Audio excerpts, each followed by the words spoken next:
Welcome back to the Book Reporters. Today we're going to explore some of the twisted emperors of Rome.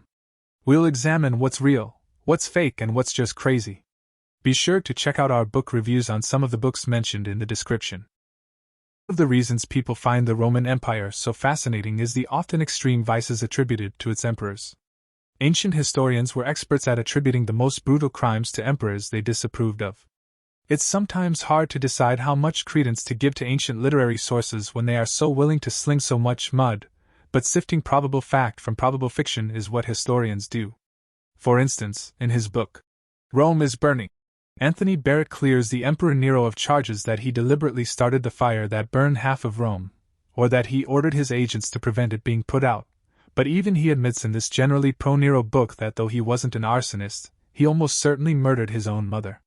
So here is a list of 4 of the most outlandish accusations made against Roman emperors by ancient historians.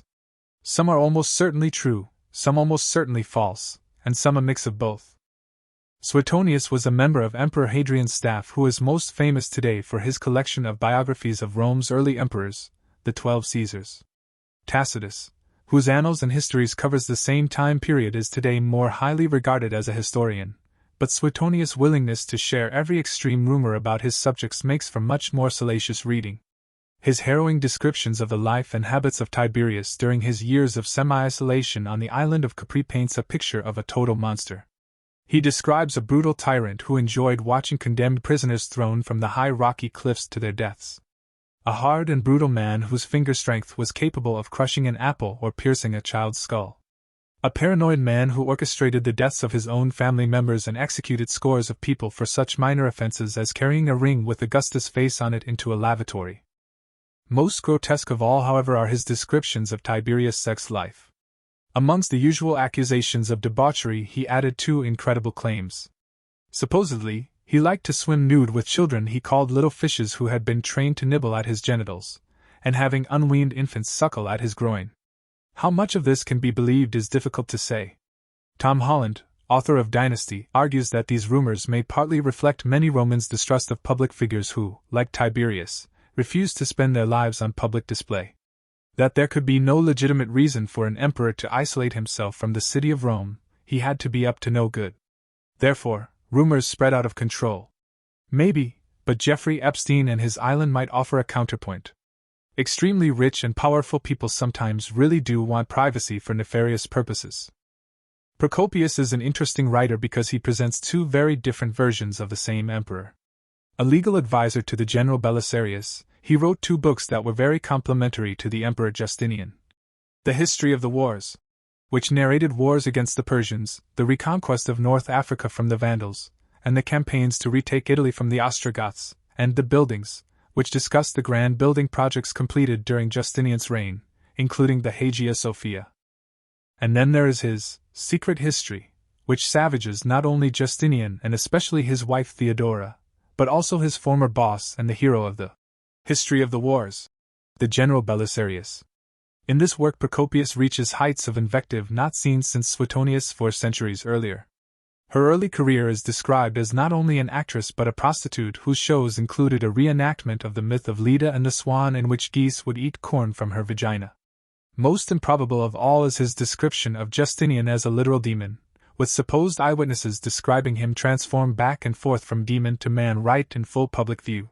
Were these his true opinions, which he had to hide under a vicious tyrant, and he knew would only come to light after his death? Did his opinions change over time? We really don't know. The Emperor Elagabalus and his short reign provided plenty of fodder for hostile historians. One claim that is probably true is his marriage and divorce to a Vestal virgin. It's almost impossible today for us to imagine how sacrilegious that would have seemed to Romans of his time. But it is another facet of Elagabalus' character that Harry Sidebottom in his book, The Mad Emperor, is very wary to attribute to him, or her. One of the most famous claims about Elagabalus is that the emperor preferred to be treated as a woman and offered a reward to anyone who could surgically change their penis into a vagina. Was Elagabalus transgender? Was that simply an outlandish accusation by hostile and xenophobic writers who disapproved of his supposedly effeminate Eastern habits, religious devotion, and reliance on his powerful mother and grandmother?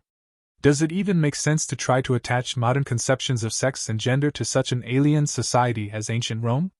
Those are interesting questions, but we just don't have enough information to answer them. An emperor changing their own sexual identity is one thing, but what about an emperor forcing someone else to change theirs? The Emperor Nero's favorite wife was the beautiful Poppaea Sabina. Nevertheless, Tacitus and Suetonius allege that he kicked her to death. He then went into extravagant mourning and tried to recreate her by having a young man by the name of Sporus who bore a resemblance to her castrated and dressed in her clothes. He called Sporus by his wife's name, and traveled in state with him as if he was his wife. In his book Pax, Tom Holland sets the life of Sporus against the backdrop of the craze for beautiful eunuchs amongst the Roman elite of his time and the way in which, like with his golden palace, Nero had to take current fashions to incredible extremes. He further describes how after Nero's death, Sporus came into the possession of Otho, a former friend of Nero and the man who had been married to Poppaea before she married Nero, his fall, and the suicide of Sporus before he could be paraded in triumph by Vitellius. The sad story of Sporus gives a name to the many victims of imperial excess, both real and exaggerated, that accompanied such a fascinating, if often revolting regime. Thanks for watching. Be sure to like, subscribe, and comment on what ancient history you would like more of. And check out some of our other book reviews.